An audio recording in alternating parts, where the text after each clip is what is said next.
Let's talk to Mel Stride, MP, Shadow Chancellor on College Green. Mel, very good morning to you. Good morning, Mike. You, like me, must be pleased to know that the government have finally worked out what everybody else could have told them, which is that basically their government isn't working and they're going to start again coming on Thursday.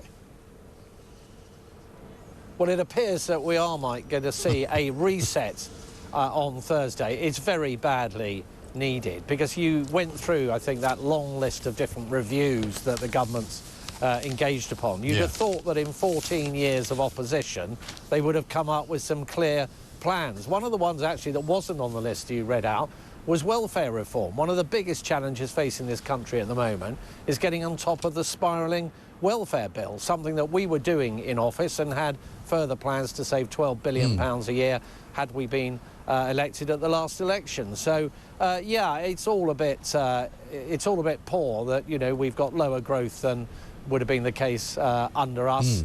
They're putting up taxes today. The national insurance legislation will start to go through the Commons, hiking taxes on business, damaging growth, lowering wages, increasing unemployment, increasing inflation and interest rates. So, yeah, they certainly need to reset something. They do. But the trouble is, the public have kind of lost interest in the government, it seems to me. I mean, I know that, you know, there's no point in us pretending that the Conservatives, when they left office in July, were particularly well-liked. One of the reasons that Labour got in was because the Tories were not well-liked and everyone was fed up, wanted something different.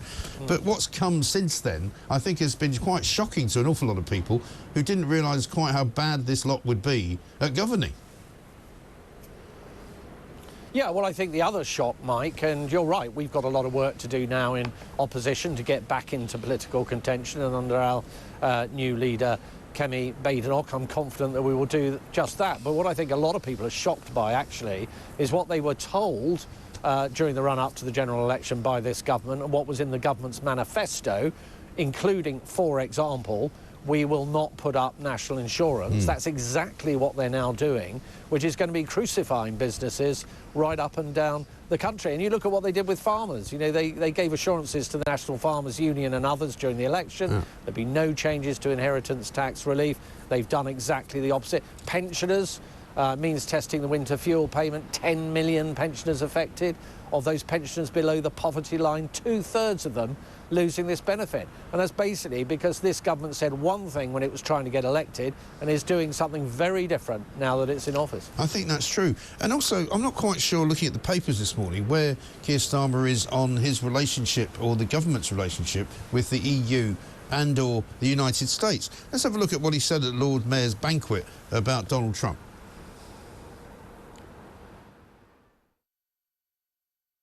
President Trump graciously hosted me for dinner at Trump Tower. I told him that we will invest more deeply than ever in this transatlantic bond with our American friends in the years to come. Front page of the Telegraph today says, Starmer, I will not side with Trump over Europe. So it's a bit of a mixed picture, that. So what do you think Keir Starmer believes in his heart, if he has a heart, about the EU versus the USA? Well, I hope what he means, and I think probably my read of what he was saying, was recognising that the European Union, as our largest trading partner, is obviously very important to us, but at the same time, the United States, which is our second largest trading partner, is equally very important. But the problem is, Mike, what he hasn't been addressing is this, that with a new American administration, it is quite possible we're going to see tariffs rising around the world. It's not inconceivable we could have a trade war further on down the line and other external shocks to the economy. And under those circumstances, what you need to do is to have a resilient UK economy. And getting back to the earlier things that I was running through that this government is failing to grasp, and the incredible tax hikes, incredible borrowing that they're bringing into the UK economy, I'm afraid they're making things more fragile. They're leaving us with a more vulnerable economy that's going to find it harder to actually withstand the kind of things that might be coming our way in this international context that he was talking about. Yeah, because obviously it's going to be a very interesting year, isn't it, 2025? We can already see that the Middle East is sort of shifting around a little bit. There's a current ceasefire with Lebanon. Hamas look as if they might go the same way and try and get some kind of peace deal with Israel before they get completely obliterated. Funnily enough, there's a piece in The Sun today suggesting that an awful lot of refugees from Gaza are now starting to blame Hamas for their plight, which is finally them seeing the light, you know what I mean? And then we don't know what's going to happen in Ukraine, but I've got the sense that Donald Trump will kind of move things along in a much more, I think, world-friendly manner. So that is yet to be proven one way or another. And I think one of the things they might with Donald Trump, and he makes a virtue of this, is that he is very difficult to second guess. One of the reasons why he says he's successful in negotiations is the other side doesn't quite know what he's thinking or likely to do. But what does matter from our country's point of view is that we maintain that really special and close relationship with the United States, because as you say, we've got all these things going on in the world around the Middle East, but also around Ukraine, Russia. We've got issues around China and Taiwan, and these are things that are best addressed when we are shoulder to shoulder with our natural ally, the United States, as part of a strong NATO, for example, and strong international institutions. Right. And coming up on Wednesday, I understand that you're going to be, the Conservatives in general, are going to be introducing an opposition conversation to the farmers' inheritance tax. What are you going to be asking?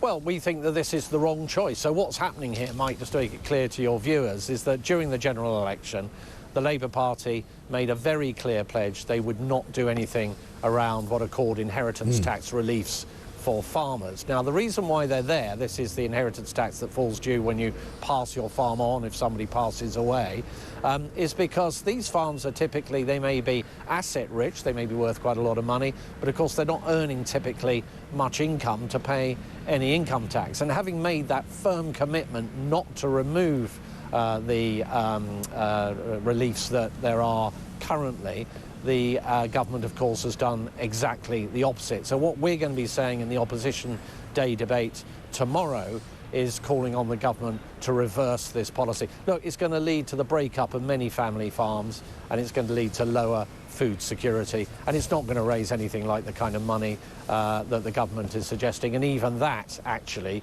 in the context of government spending, is a relatively small sum. So they should think again. Yeah, I couldn't agree more with you. Many of our viewers and listeners would say the same. Mel, good to talk to you. Thanks very much indeed. Mel Stride, Shadow Chancellor, reporting into us there from College Green.